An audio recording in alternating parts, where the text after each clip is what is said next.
everybody, I'm Dr. Laura Scott here with the Pelvic Rehab Department at Cornerstone Physical Therapy, and I'd like to talk to you today about body mechanics and ergonomic breastfeeding positions. All of the physical challenges of parenthood only are beginning with pregnancy, with giving birth, and that immediate postpartum recovery. As soon as you go into trying to feed this creature, we have all kinds of issues that develop with postural pain, which are major contributors to pain in the new mother. And of course, our job is to make parenting as low stress on your body as possible. So I have a wonderful assistant here today. Lauren is going to help show us as we discuss a little bit about positioning with breastfeeding. So just initially, you imagine you're watching Netflix because you're on maternity leave. A lot of women find themselves in this kind of position on the couch. Let's talk about the troubles in this position. Crossing legs and hips is a great way to give yourself hip strain. We've got a hunched posture at gazing at her beautiful baby. We've got a lot of strain on the neck and the shoulders. So a lot of the basic principles of ergonomic breastfeeding involve trying to bring the baby up to the mother instead of having the mother come down to the baby. So number one thing, we want to avoid crossing legs, even in this position. This is really not good for your hips. So in a perfect world, I'm going to transition Lauren over to the chair here, and I'll bring my videographer in for me, please.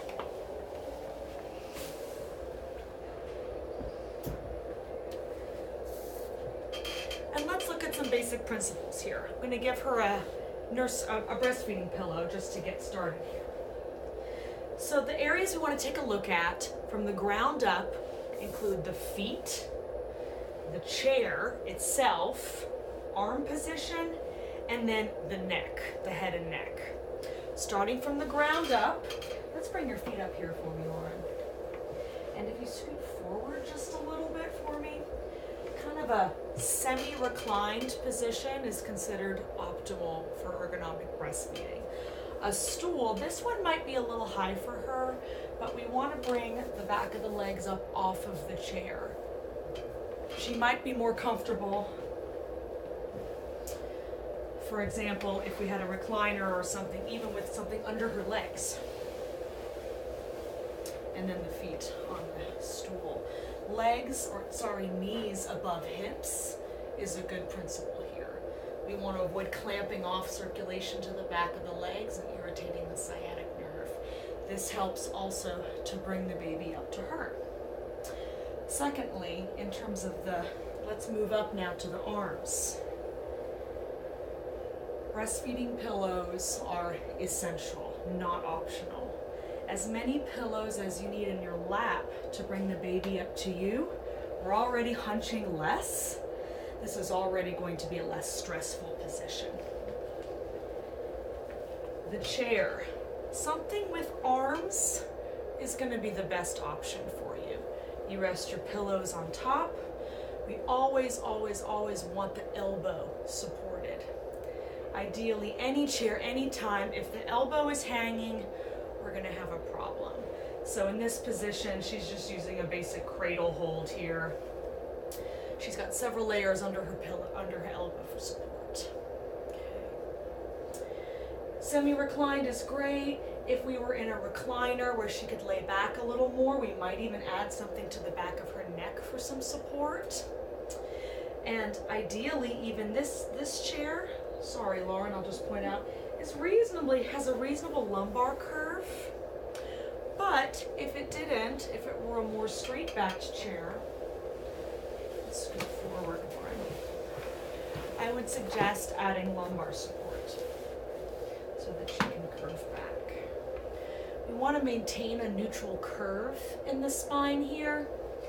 Sitting back with a hunch like so puts a lot of extra pressure on the tailbone, which is not uncommonly injured during pregnancy or even in childbirth. So you want to stay away from the tailbone and away from the shoulder hunch. She can have her pillow apparatus back now. All right, so we've talked about feet, talked a little bit about the chair itself, the importance of the elbow positioning. Additionally, in the arms, we want to maintain as much of a neutral wrist position as possible. Let me borrow your baby, Lauren. We want to avoid positions where the weight of the baby's head has caused my wrist to bend.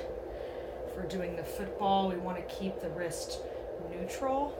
A pillow under the wrist is always a better choice here. Likewise, even with bottle feeding, we want to avoid bending the wrist on top. So carpal tunnel will be in your future otherwise. Here, dear, you can have your baby. Okay? So keep neutral wrists, neutral elbows, so that the shoulders and the head can stay in a good position. As for the neck, this is a wonderful bonding time for parents. But moms, if you're well positioned, you won't have nearly as much neck strain. But if we're bending over too much, she's gonna have a lot of strain on the side of the neck. So I encourage you to change positions, change holds, which may be the topic of another video, or to take breaks. So she might look forward, she might take a stretch to one side, stretch to the other side.